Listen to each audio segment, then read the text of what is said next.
Bismillahirrahmanirrahim. Assalamualaikum warahmatullahi wabarakatuh. Waalaikumsalam warahmatullahi wabarakatuh. Alhamdulillah hamdan katsiran thayyiban mubarakan fih mubarakan alaih kama yuhibbu rabbuna wa yardah.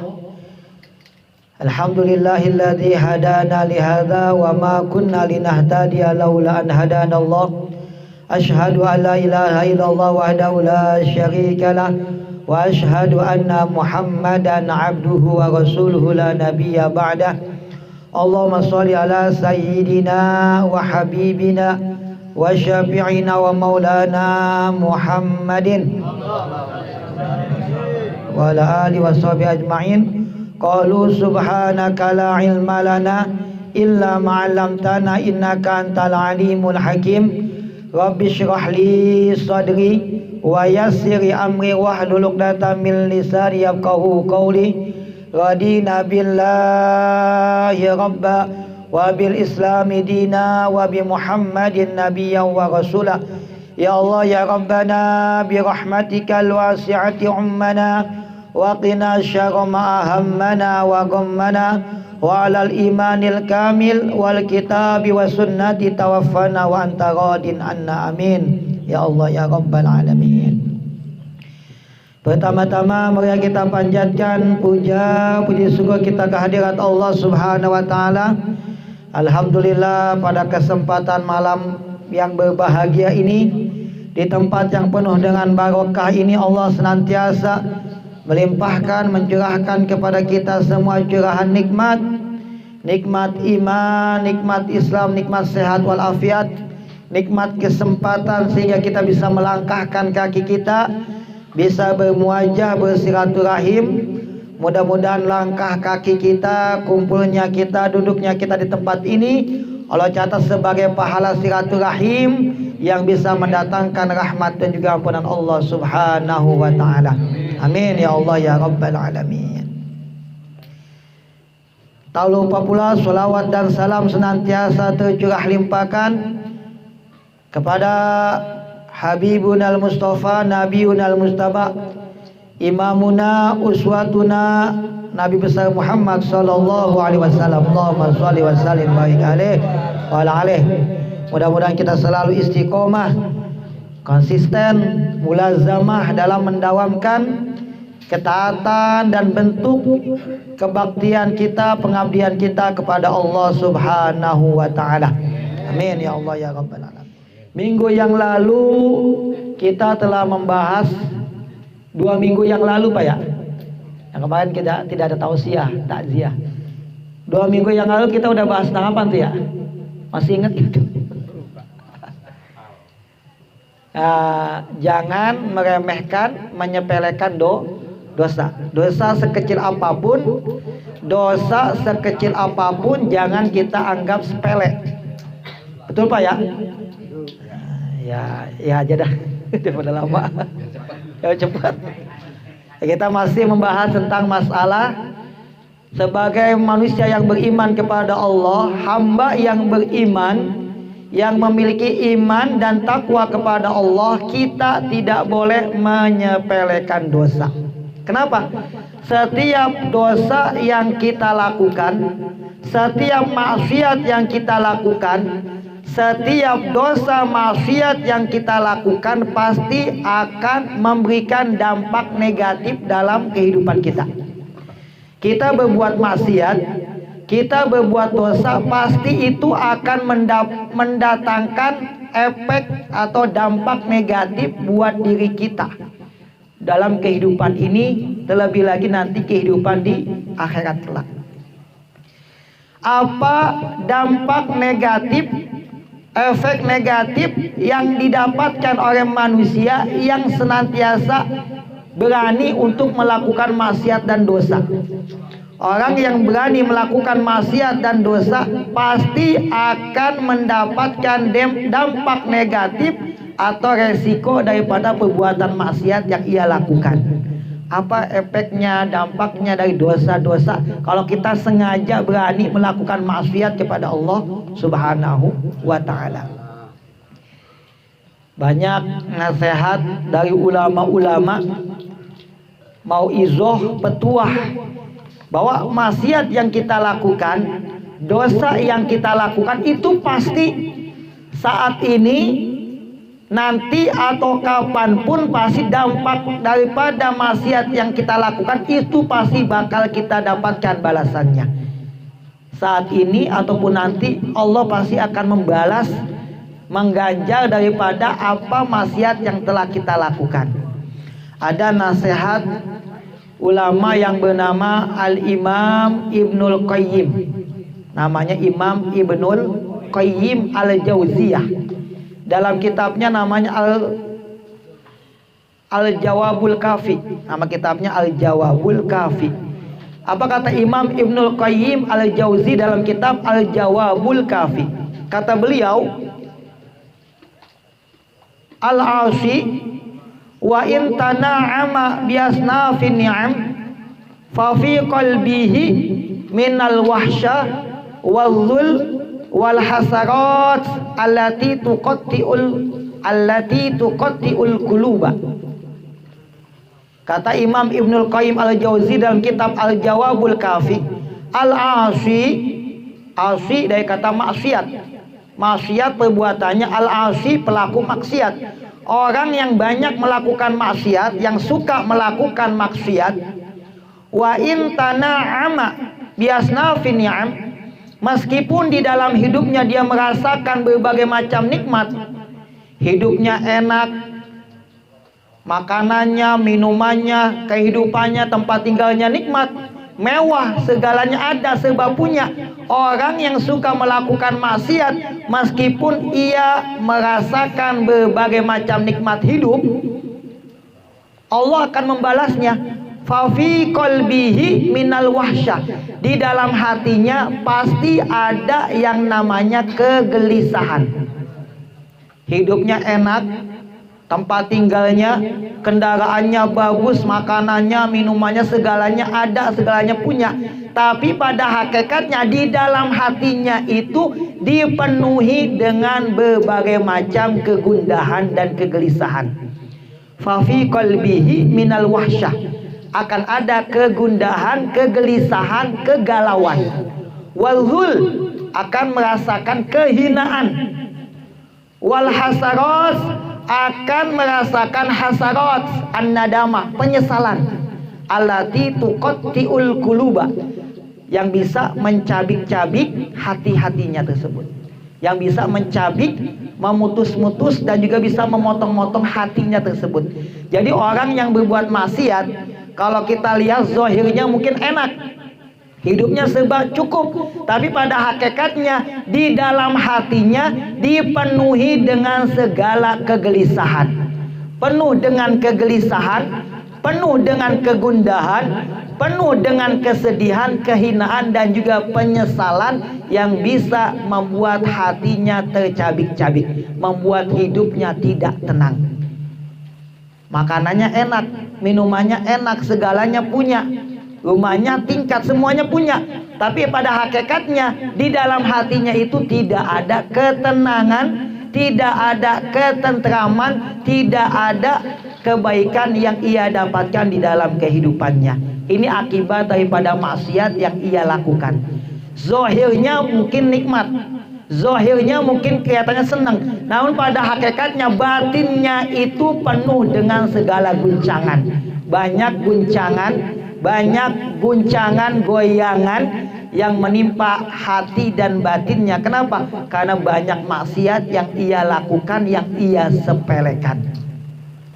Yang pertama, maksiat yang dilakukan itu pasti akan menimbulkan kegelisahan, menimbulkan penyesalan yang bisa mencabik-cabik hati manusia tersebut. Yang kedua, apa dampak daripada maksiat yang kita lakukan? Kata Imam Ibnul Qayyim juga dalam kitab Da'wa Dawa, apa kata beliau? La tagtar idza lam taro asara jambika bihini faqad tajidu asarahu ba'da arba'ina sanatan.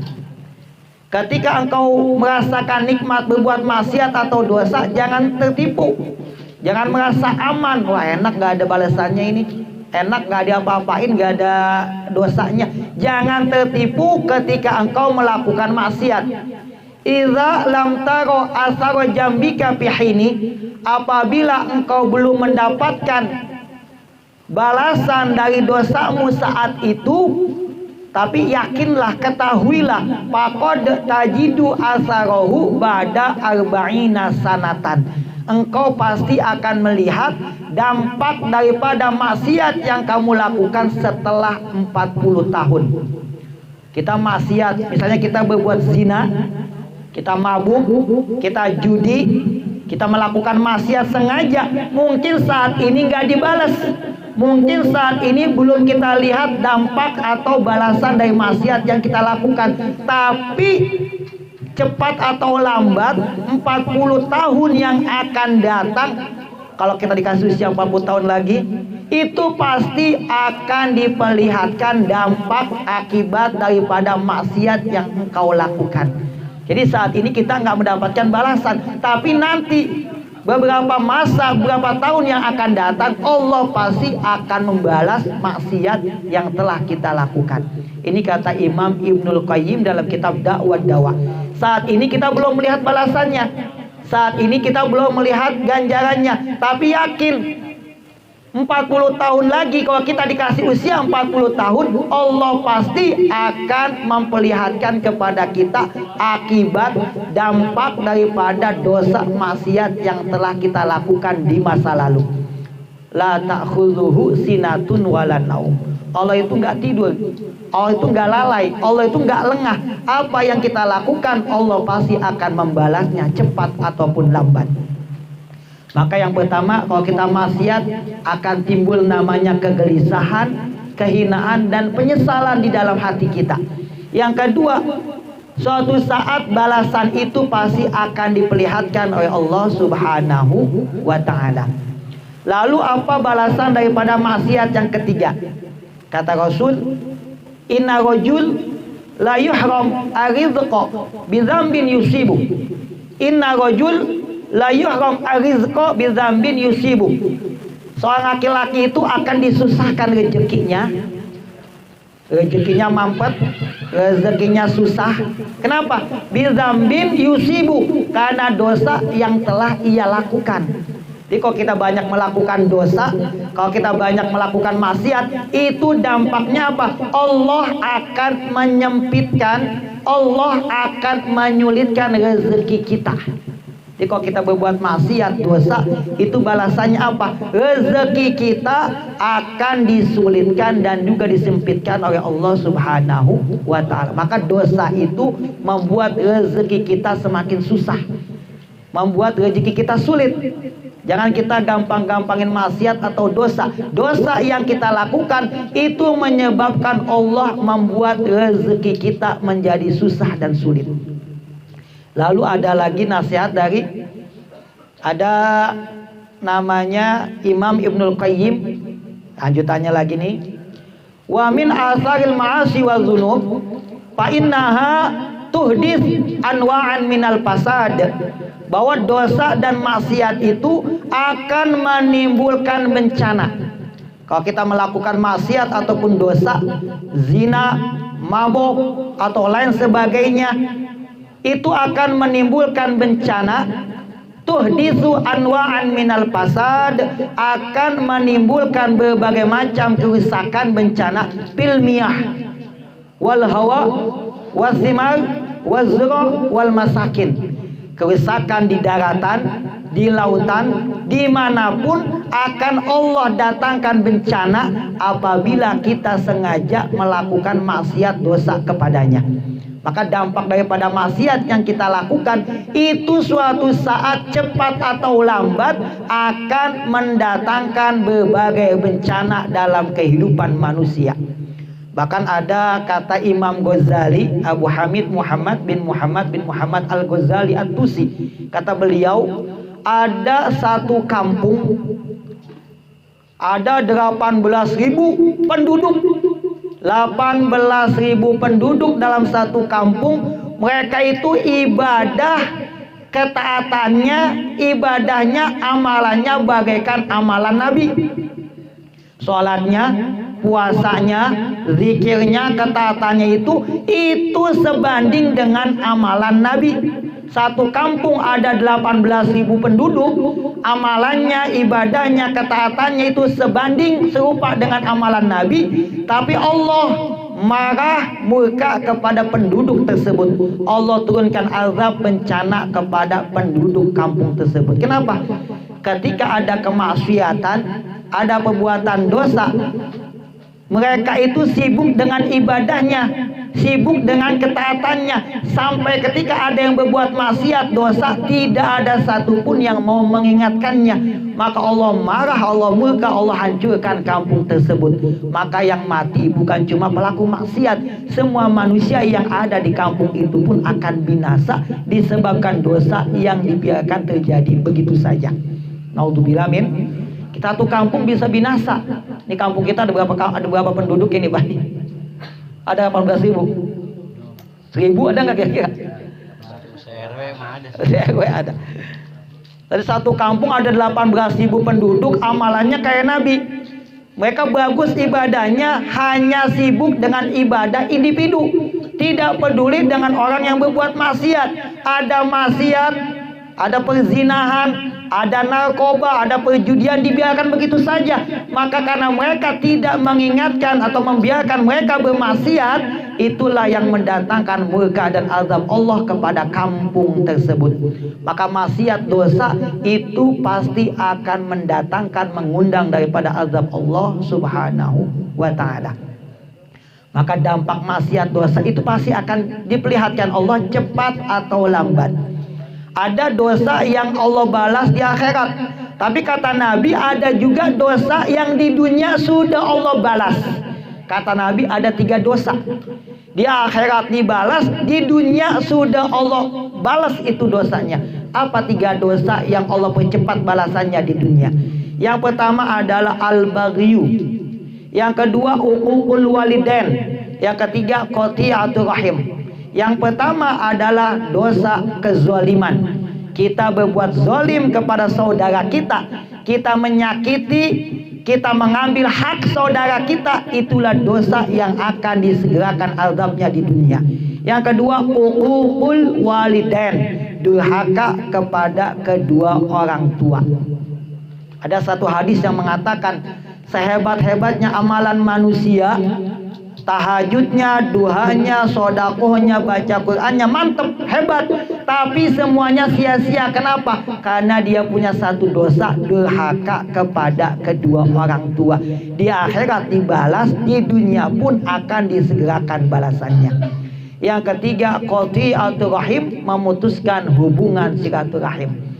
Kalau kita sengaja memutuskan hubungan, maka balasannya itu akan Allah balas, bukan cuma di akhirat, di dunia pasti Allah tunjukkan balasan kepadanya. Maka ada 3 dosa yang akan dipercepat balasannya, bukan hanya di akhirat, di dunia sudah Allah balas. Yang pertama perbuatan zalim, membahayakan, merugikan, menyakiti, mengambil hak orang lain. Yang kedua durhaka kepada kedua orang tua. Yang ketiga memutuskan hubungan tali silaturahim. Kemudian kata Al-Imam Sufyan Tsauri, kata beliau, harimtu khamsata ashhur, harimtu qiyama lailatin khamsata ashhurin bi dzambin aznabtuhu. Kata ulama hebat namanya Al-Imam Sufyan Tsauri, aku nggak bisa bangun malam, nggak bisa tahajud selama 5 bulan. Susah bangun malam, susah tahajud selama 5 bulan. Aku nggak bisa melaksanakan qiyamul lail, nggak bisa melakukan tahajud. Kenapa? Bizambin aznabtuhu, karena dosa yang telah aku lakukan. Maka kalau kita banyak melakukan dosa, itulah yang membuat kita susah untuk melakukan ibadah dan ketaatan kepada Allah Subhanahu wa ta'ala. Kenapa kita kadang-kadang malas tahajud? Kenapa kadang-kadang kita malas duha? Kenapa kadang-kadang kita malas ke mushola atau masjid?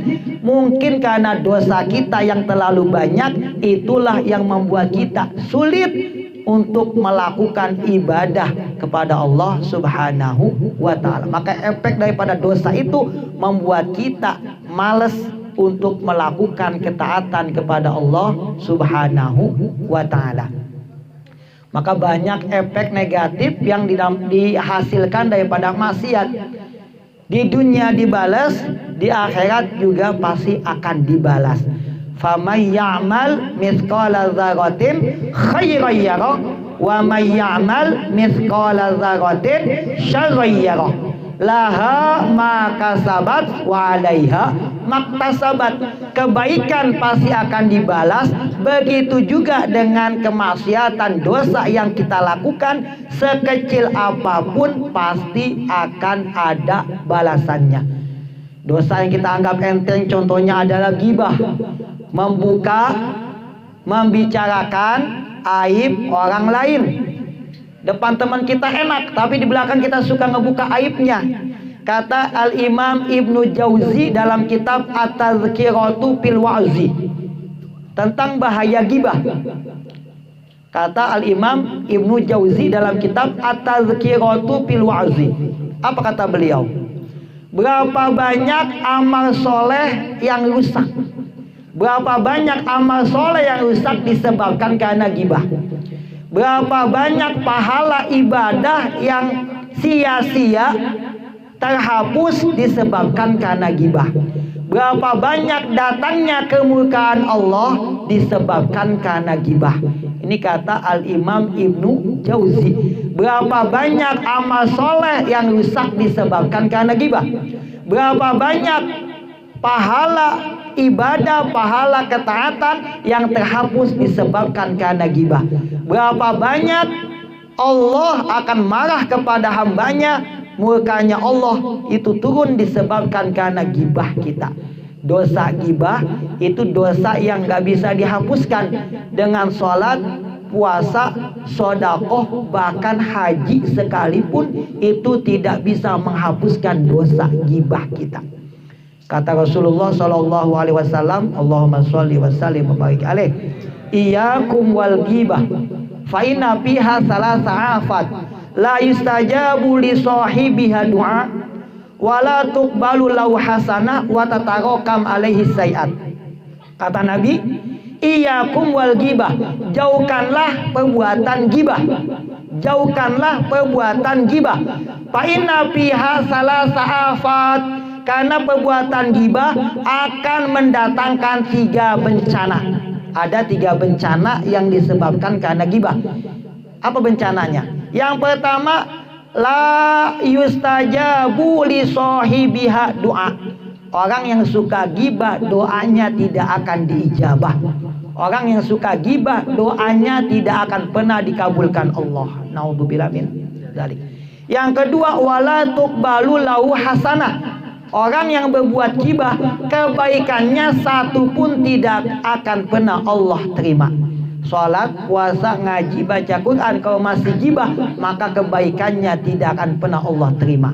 Yang ketiga, watatarokam alai sayiat, maka akan menumpuk banyak kesalahan-kesalahan pada diri manusia yang suka melakukan ghibah. Doanya nggak dikabul, kebaikannya tidak diterima, dan dosa-dosa akan Allah tumpukan kepada dirinya disebabkan karena perbuatan ghibah.